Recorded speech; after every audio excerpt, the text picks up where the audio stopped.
प्यारे बच्चों, आपकी क्लास है सप्तम, विषय है हिंदी, पाठ है 3 बहता पानी निर्मल। अब बहता पानी निर्मल, इसका क्या अभिप्राय है? बहता पानी निर्मल का अभिप्राय है यानी जो बहता हुआ पानी होता है वो साफ और निर्मल होता है, शुद्ध होता है, और जो पानी रुक जाता है वह दूषित होता है। तो जो दूषित पानी होता है तो उसी प्रकार व्यक्ति भी अगर वो चलते चलते अपना काम को रोक देता है या वो इस स्थिति में आ जाता है कि वो रुक जाता है तो वह भी उसी प्रकार दूषित हो जाता है, यानी उसका मस्तिष्क है, वो थकान है, वो उसी प्रकार दूषित हो जाता है जिस प्रकार पानी दूषित हो जाता है। इसलिए हमें काम करते रहना चाहिए, लगातार हमें प्रयास करते रहना चाहिए।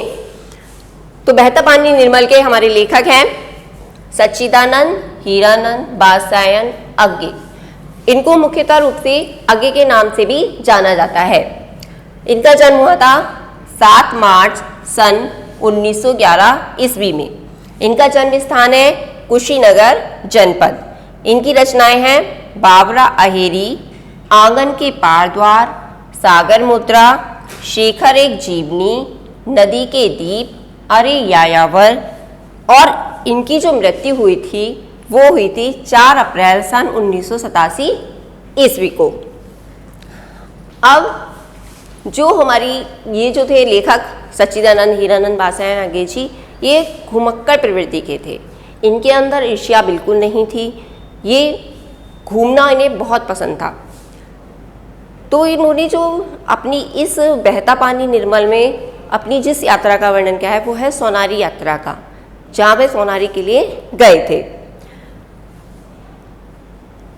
इनकी सोनारी यात्रा इन्होंने कहा, जो शुरू में बात आया इन्होंने, कि उन्हें नक्शे देखने का बहुत शौक था, कि उन्हें नक्शे देखकर उन्हें ये पता चल जाता था कि हमें कहाँ जाना है, किस प्रकार जाना है और किस किस तरीके से, किस किस साधन के द्वारा हम उस स्थान तक पहुँच सकते हैं। अब वो कहते हैं कि अगर हम पैरों के द्वारा तो जा सकते हैं, लेकिन पैरों के द्वारा हम कुछ ही जगह पर जा सकते हैं, लेकिन कल्पना की अगर हम उड़ान भरते हैं तो हम कहीं भी और कितनी भी जगह जा सकते हैं। तो जो लेखक हैं वो आगे बढ़ते हुए कहते हैं कि अगर हमें कहीं जाना है तो हम पहले या तो उसका योजना बनाते हैं कि हाँ हमें इस जगह जाना है, अपनी पैकिंग वगैरह करते हैं। लेकिन कभी कभी क्या होता है कि हम योजना तो कहीं की बनाते हैं और चले कहीं जाते हैं।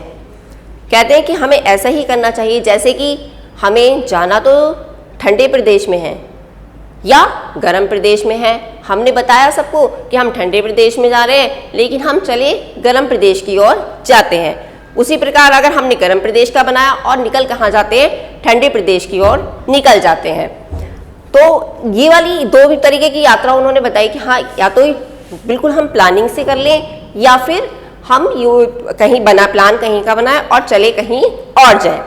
तो उसी प्रकार जब इन्होंने सोनारी की यात्रा का अपना सोचा कि हाँ हमें सोनारी की यात्रा के लिए जाना है, तो वो सोनारी की यात्रा के लिए तैयार होते हैं।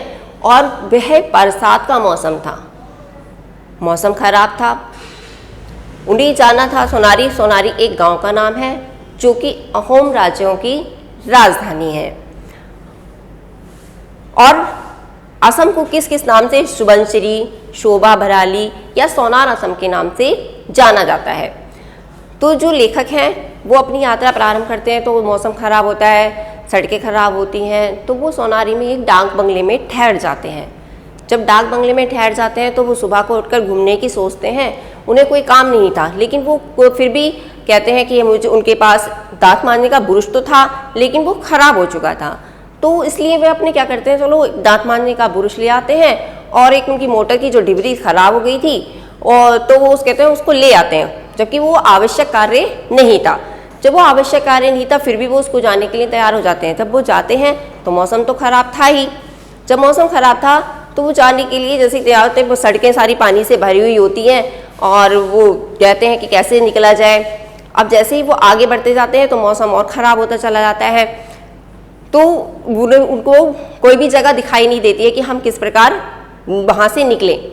तो इस प्रकार चलते चलते चलते चलते जब उन्हें दांतों को मांजने का ब्रश भी नहीं मिला था और मोटर की डिबरी में जो खराबी थी वो ये थी कि उनकी मोटर की डिबरी वो ढीली हो गई थी, उसकी जो पेच थे वो ढीले हो गए थे, जो चूड़ियाँ होती है, जिससे उन्हें तेल जो था वो चूता रहता था।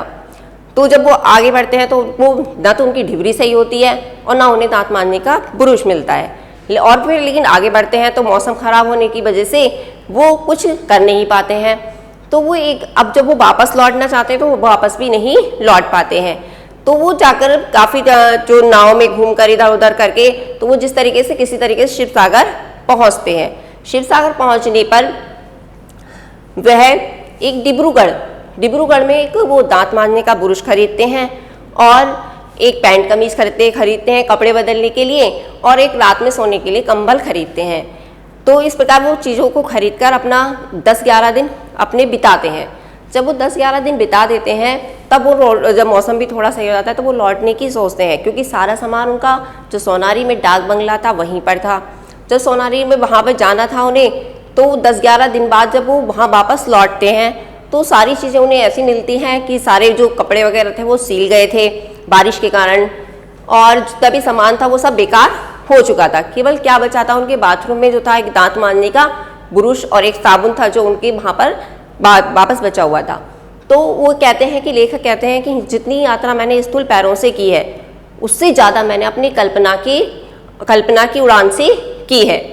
और वे कहते हैं कि लास्ट में पाठ के अंत में कहते हैं कि रमता जो है वो राम नहीं है, यानी जो एक जगह रुक गया वो राम नहीं है, और टिकना तो मौत है, यानी अगर वो एक जगह रुक जाता है तो मौत के समान है।